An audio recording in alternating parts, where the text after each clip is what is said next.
Assalamu alaikum brothers and sisters, I hope you are well.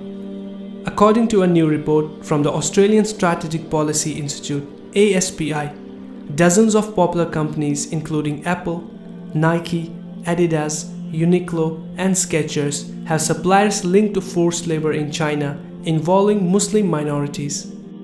ASPI reports that 80,000 Uighur workers were transferred out of Xinjiang between 2017 and 2019. Claiming that people are being effectively bought and sold by local governments and commercial brokers.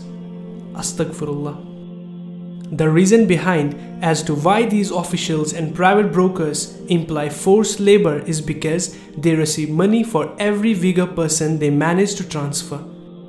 The recipient companies receive a cash inducement for every Uighur they take.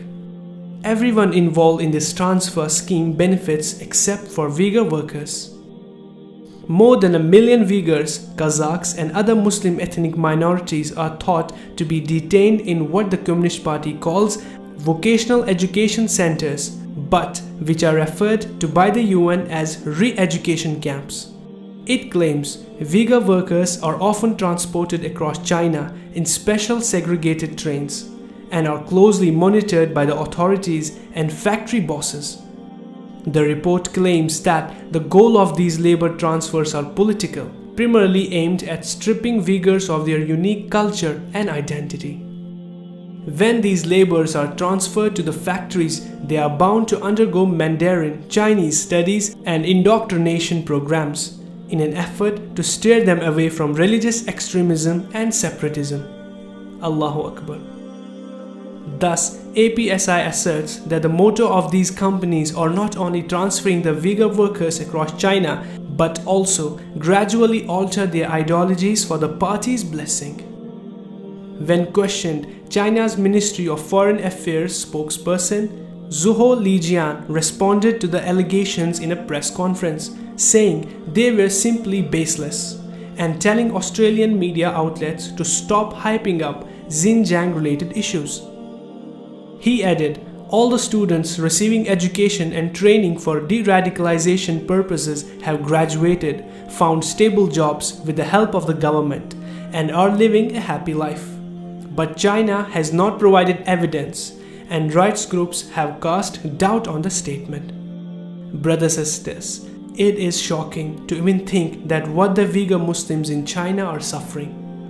The Chinese government has claimed that the camps are merely vocational training centers, but in reality, the camps are Communist Party re-education centers in which Uighurs are forced to abandon their traditional religion and language.